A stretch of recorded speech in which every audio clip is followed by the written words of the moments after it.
نحمده ونصلي ونسلم على رسوله الكريم اشهد ان لا الہ الا اللہ وحدہ لا شریک لہ واشهد ان محمدا عبدہ ورسولہ صلی اللہ علیہ وسلم اما بعد۔ محترم سامعین و ناظرین، نماز کی حالت میں نمازی کی نظر کس جگہ پر ہونی چاہیے؟ تو یہ بات یاد رہے کہ نماز کی حالت میں نمازی کی نظر سجدے والی جگہ پر ہونی چاہیے، البتہ تشہد میں نمازی کی نظر اشارے پر ہو۔ اس پر رسول اللہ صلی اللہ علیہ وسلم کی حدیث ہے سنن نبی داود کی کہ لا یجاوز بصرہ اشارتہ، رسول پاک صلی اللہ علیہ وسلم کی نظر آپ کے اشارہ سے تجاوز نہیں کرتی تھی، یعنی تشہد کی حالت میں رسول رحمت صلی اللہ علیہ وسلم کی نظر وہ انگلی پر اشارے پر ہوتی تھی، اس سے تجاوز نہیں کرتی تھی۔ تو تشہد کی حالت میں نمازی کی نظر شہادت والی انگلی پر رہے، اشارے پر رہے۔ اس کے علاوہ نماز میں نمازی کی نظر سجدے والی جگہ پر ہونی چاہیے۔ اس کے متعدد دلائل ہیں۔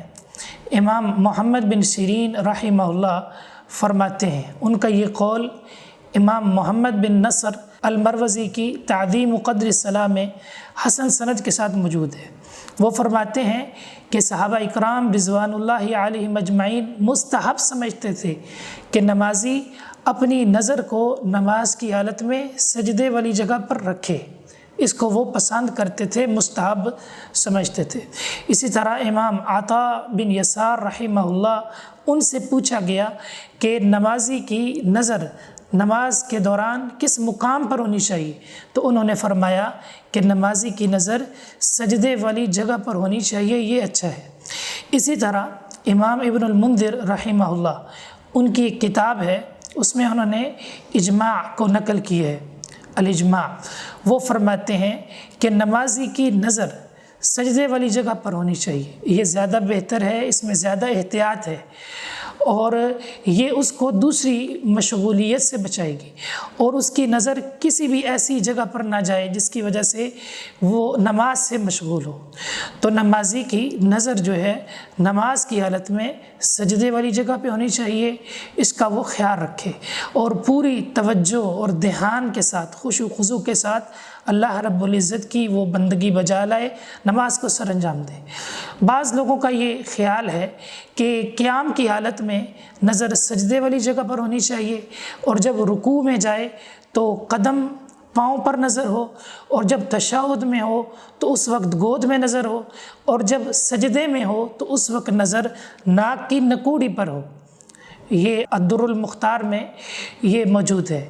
تو یہ بات یاد رہے کہ اس پر کوئی صحیح دلیل موجود نہیں، اس پر کوئی اثر موجود نہیں۔ حافظ ابن عبد البر رحمہ اللہ، جو بہت بڑے امام ہیں، شارح ہیں حدیث کے، انہوں نے موطا کی ایک شرح لکھی ہے التمہید، اس میں وہ نقل کرتے ہیں کہ اس پر کوئی بھی دلیل نہیں ہے، یہ جو تحدید ہے اس پر کوئی رسول اللہ صلی اللہ علیہ وسلم کی صحیح حدیث موجود نہیں۔ اس میں درست اور صحیح بات یہی ہے کہ تشہد کی حالت میں انسان کی نظر انگلی جو ہے شہادت والی انگلی ہے، شہادت والی انگلی اس پر رہے، اور اس کے علاوہ سجدے والی جگہ پر اس کی نظر ہونی چاہیے۔ یہ جو تحدید ہے اس پر کوئی دلیل نہیں۔ اسی طرح امام ابن ابی العز الحنفی، وہ بھی فرماتے ہیں کہ اس تقسیم پر کوئی دلیل موجود نہیں۔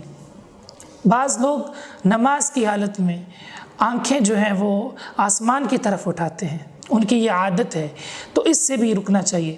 سنن نبی داود کے اندر حسن سند کے ساتھ یہ روایت موجود ہے، رسول اللہ صلی اللہ علیہ وسلم نے ارشاد فرمایا کہ جو لوگ اپنی نظروں کو نماز کے دوران آسمانوں کی طرف اٹھاتے ہیں ان کو ڈر جانا چاہیے، ان کو باز آنا چاہیے، کہیں ایسا نہ ہو کہ اللہ رب العزت ان کی نظر کو، ان کی نگاہ کو اچک لیں۔ تو نماز میں نظر جو ہے وہ سجدے والی جگہ پر ہونی چاہیے، نمازی کوشش کرے۔ ہاں، بقدر ضرورت اگر نظر جو ہے چلی جاتی ہے یا انسان کا التفات ہو جاتا ہے تو یہ جائز ہے۔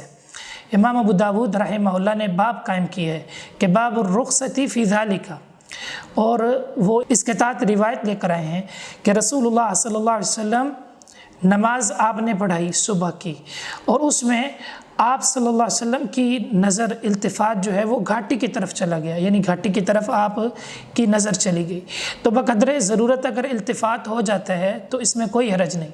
اسی طرح سیدہ عائشہ رضی اللہ تعالی عنہ، صحیح بخاری میں ان کے حوالے سے آتا ہے، وہ فرماتی ہیں کہ میں نماز میں میری جو نظر ہے وہ چادر کی طرف چلی جاتی ہے، دھاری جات چادر کی طرف، تو مجھے ڈر ہوتا ہے کہ کہیں یہ مجھے میری نماز سے مشغول نہ کر دے۔ تو اگر نظر چلی جائے، التفات ہو جائے تو اس میں کوئی حرج نہیں۔